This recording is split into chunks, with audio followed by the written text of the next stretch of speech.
Okay, so today I am going to explain one very important aspect की ज्याच्यामुळे silly mistakes होतात मुलांच्या. Fraction, छेद ज्याला आपण मराठीत म्हणतो, तो सिम्प्लिफाय कसा करायचा. आता याच्यामध्ये मी 2-3 एक्झाम्पल्स घेतलेत फ्रॅक्शन्सचे. फ्रॅक्शन म्हणजे it is basically numerator upon denominator. This is for 9th, 10th, 11th, कारण की बरेचसे बेसिक्स कच्चे राहिलेले असतात. Some students do not know how to simplify fraction. Numerator upon denominator समजा फ्रॅक्शन आला तर हा फॉर्म्युला आहे, numerator into reciprocal of denominator n into 1 upon d. I am removing this division sign, so division gets converted into multiplication. For example, पहिलं example मी घेतलं, असा समजा fraction आलं. पहिल्यांदा हा बघू आपण, 2/4. 2/4 सर्वांनाच माहिती आहे आपल्याला. रिड्यूस केलं तर 1/2 येतं. पण आता परीक्षेमध्ये काय होतं, कधी कधी 2/1/4 येतं.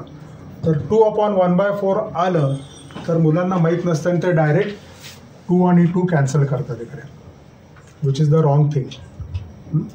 तर इथे 2 आणि 2 कॅन्सल करायचं नाही. So I am using the formula numerator into reciprocal of denominator. So observe this carefully. Numerator 2 आहे, reciprocal of 1/4 is 4/1. So 2 into 4 is 8.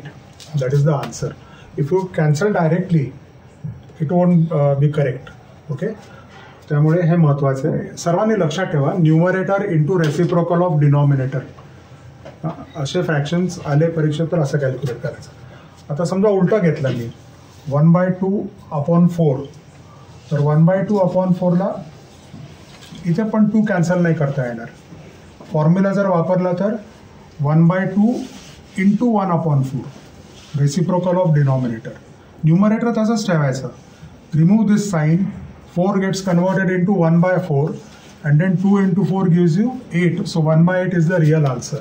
If you cancel directly, चालत नाही. इथे पण बघा, 1/2/1/4. न्यूमरेटर असंच ठेवायचं.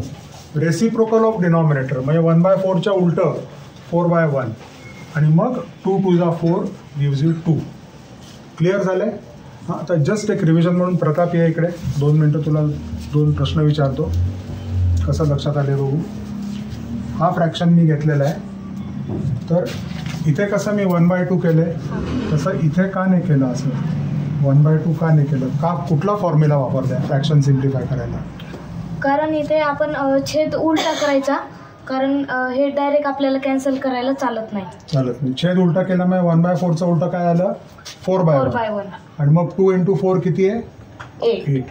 So students, remember, this is a very important simple thing, but most of you don't know, because I have seen some 10th standard students, 11th standard students also making silly mistakes because of this. So I wanted to explain the basic aspects of how to simplify a fraction. कळलंय का तुम्हाला सर्वांना छेद कसा simplify करायचा? Okay, yes, that's all for today. Thank you.